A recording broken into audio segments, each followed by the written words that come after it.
Joseph Anthony Bosa has to go.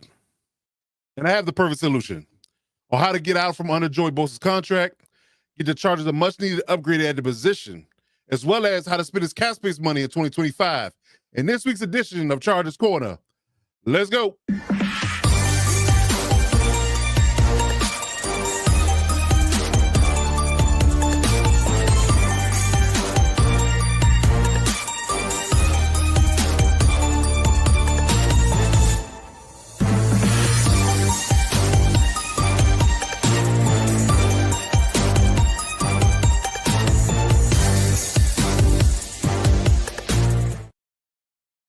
Joey Bosa, ladies and gentlemen, his time as a Charger has run its course, in my opinion.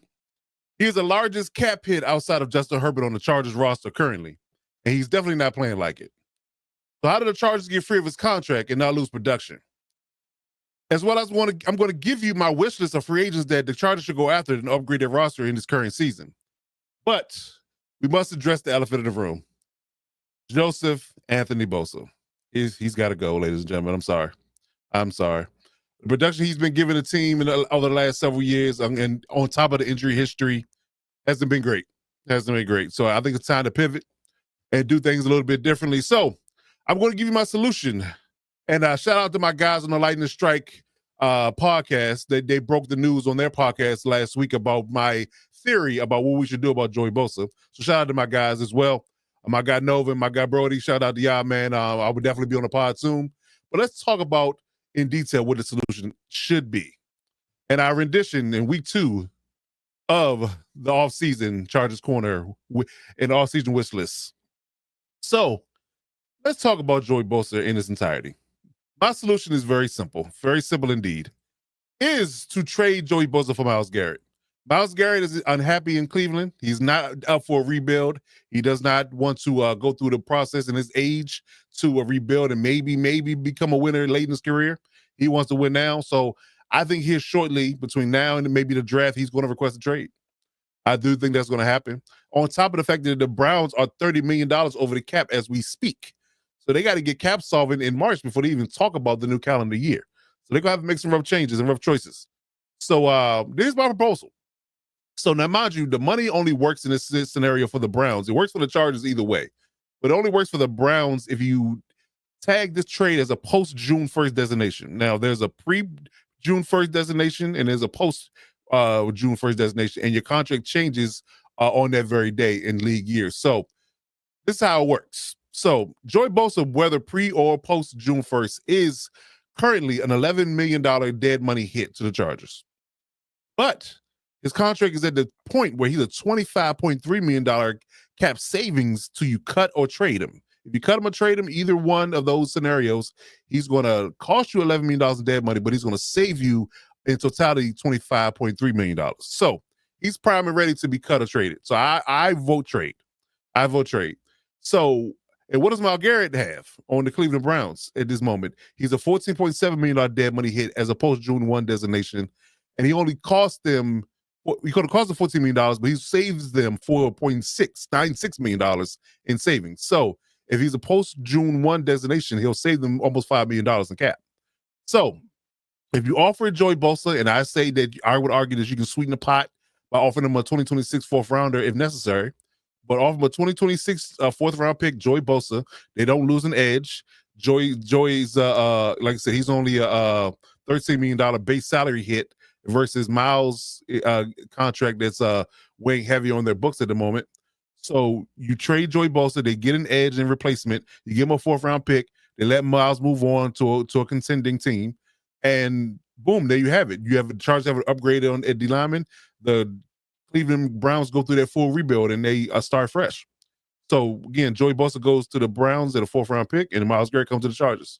And for 2025, Joey Bosa is a $13 million cap hit, as well as Myles Garrett is only a $1.25 million cap hit. So that's great for the Chargers. To be only on the books for $1.25 million in his first year, that's a match made in heaven. You know, I mean, again, it's a great opportunity to cash in on when somebody's unhappy. You know, it's unfortunate for the team that has to go through it, but a person that can take advantage of that situation, I would definitely do it. So I would definitely say that in all, with Myles Garrett at the level he's at right now, prime of his career, a $1.25 million cap hit, and all you got to do is give up Joey Bosa, and you're saving $25 million on the back end.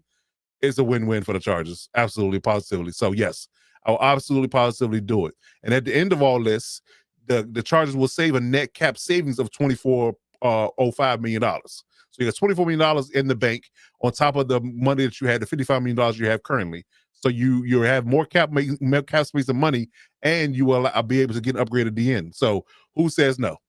Who says no? I say do it, and do it today. Call them and say we're gonna sign the paperwork post June 1, but let's make it happen right now. I would definitely do it. And again, Myles Garrett on the Chargers is a complete and utter upgrade from what Joey Bosa has been giving us. So I would definitely 100% do it. So moving on to a free agency in itself. So we got a plethora of free agents that we've going to be up for new contracts this particular cycle. And I broke this news a little bit in my week 1 rendition of this show, but I'm going to reiterate who I would keep as of now. Based upon the again 30 yards so free agents that the Chargers are going to lose, I would definitely bring back J.K. Dobbins at a nice number, maybe about $5 million a year. I would bring back Puna Ford and Sierra Tart to anchor the D line. I would bring back Morgan Fox to be the pass rushing specialist D end and D tackle. I would bring back Tony Jefferson as free safety, and I'll also bring back Elijah Molden. I would think that they will be able to hold down the back end of the defense, which was going to allow Derwin to play up in the line of scrimmage again this year, like he did in the previous 2024 campaign, which would also allow him to, flourish in that role as being a hybrid. We made the Pro Bowl at that position, so hey, let's keep it flowing, let's keep him in that role, and let's keep him around the football. I like it. It's a win-win. You fortify your safety room with those 3 guys, and you can pay a big nickel type of package with Derwin in the line of scrimmage and Tony and Elijah playing the deep halves of the field, and let's go to work. I like that. I like the combination. So those are the guys I would bring back. Now, on to who I would clean house with. Now, I'm gonna preface this by saying this. I think that the Chargers need to do a little bit of house cleaning, in my opinion. I really do. I think that they should definitely consider moving on from a bunch of guys that were part of the old regime. I think that a lot of the guys that are part of the old regime kind of have that Brandon Staley, Tom Telesco stench on them. They don't have the fortitude and the moxie to play under a Harbaugh-led group, in my opinion. And I think this season have shown most of these guys on this list, if not all of them, have shown the propensity to regress or not play up to the draft status that they were acquired as. So I would argue that you should be able to move on from these guys, either trade or cut, dangle them in trade first. And if you can't absolutely positively trade them to anybody for any, small pennies on a dollar scenario, then you cut him. But they all have good cap saving value if you do let him go. So starting with Trey Pipkin, I think his time has passed. I would argue that he should have never got the 3-year deal he got, but again, that was the old regime. He's only a $2.5 million dead money hit, but he's a $6.7 million cap savings. So you save almost $7 million by cutting him or trading him. Alohi Gilman, I think his time has passed as well. I think a 2.2 dead money hit, but a $4.5 million savings in net. I would definitely do that today, cut or trade. Gus Edwards as well, a $1.1 million dead money hit, but he saves you $3.12 million in savings. Jamari Sallier is only a $43,000 dead money hit, but he's a 3.3 savings cap scenario.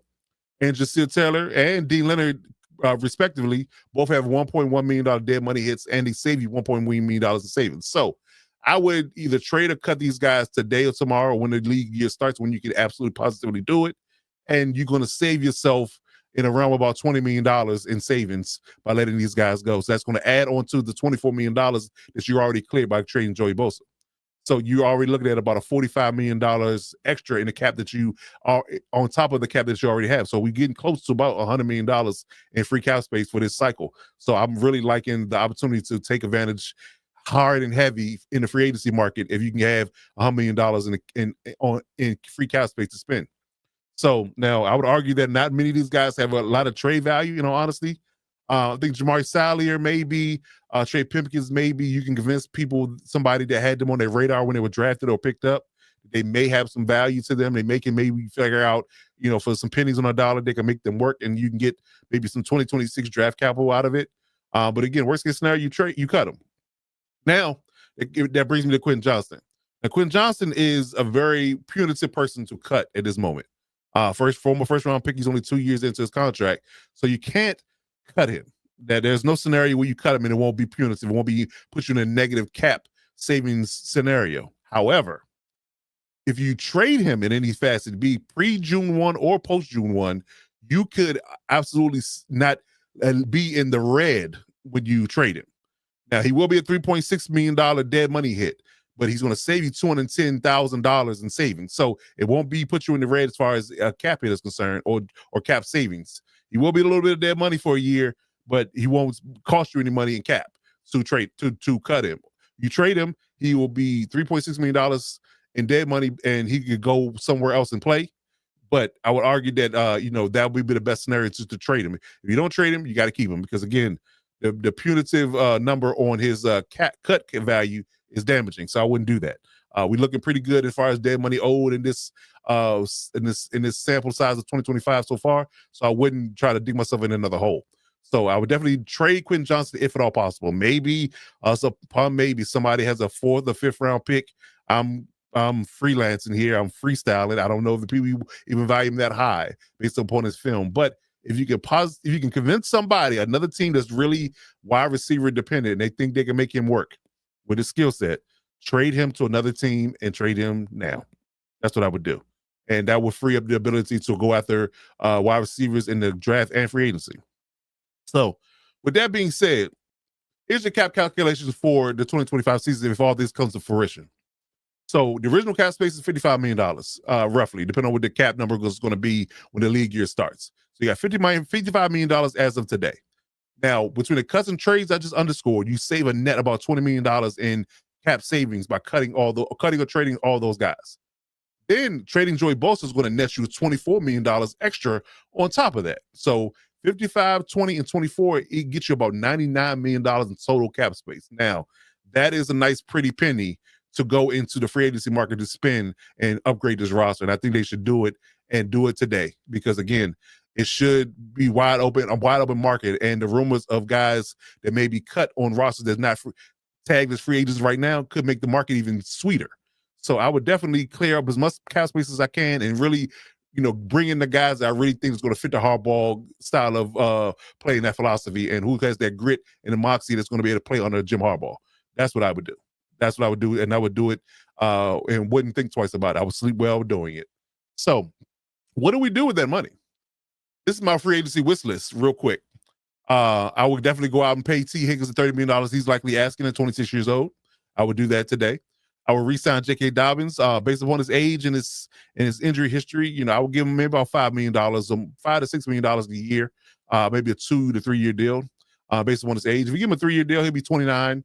I think we better get the production that we can get out of him in that space, and then let him be a free agent. I'm going out and getting Josh Myers if the Packers let him go. I mean, he is a free agent, tagged as a free agent. His contract is up. Now, whether they try to resign him, I don't know. But if they don't pitch him a good deal to resign, I will go after Josh Myers and fortify that center's position. He is Corey Linsley's replacement. They didn't miss a beat from an O-line perspective when Corey Linsley left. So I will go out and get the next guy up in that regime, because the Green Bay develops O-line really well. So I will go out and get Josh Myers at maybe about $12 million, higher end market for a center. Go out and spend about $12 million on him at 26 years old, sign him to about a 4 to 5 year deal, and get him up to 30. And yeah, we can definitely do some things with a center position being locked up for the next 4 to 5 years. Same breath, I'll go out and get Liam Eichenberg from Miami. Guard, 27 years old, maybe about $8 million a year. Based upon his level of production, I think he'll be a good right guard to go along with Josh Myers. We have to hold on to Zion Johnson for a year, and maybe draft his replacement in the draft and kind of build and develop him, and then we can move on for Zion later. But for now, I think out of the 3 linemen that we probably need to replace, Zion's the least of the problems. So I would definitely argue that if you brought Liam and Josh in to go along with Zion and our Pro Bowl tackles, I think that we could definitely make some moves, and that O-line would be much better off in 2025 with those guys in house.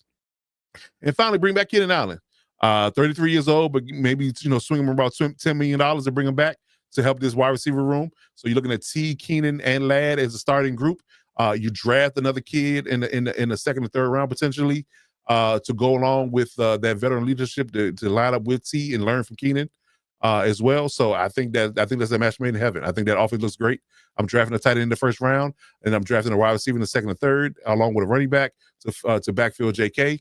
and the offense looks way different in 2025 than it looks in 2024. So, and then in this space, you're only spending about $65 million of the cap space that you have. So you're not going all in, and you're kind of saving for a rainy day, and or you're saving for a guy that's going to be unexpectedly cut that you may be able to go after and pay by not just diving all in and spending all your money up front. So I want to leave some wiggle room for some unexpected cuts that may happen that we can take advantage of if you have this solvency or the pay room to make it happen. So I like where they're at, and I think that's going to be really bode really well for the Chargers if they do those things. So that's my wish list.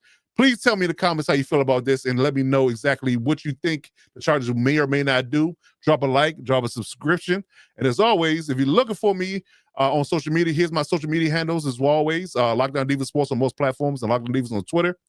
LockdownDivasSports at gmail.com if you need to reach me on or through email. And as always, man, I'll be here each and every week to drop content for the NFL Monday through Friday. Let us know what you think about it in the comments. And until then, as always, you got to step up to lock it down.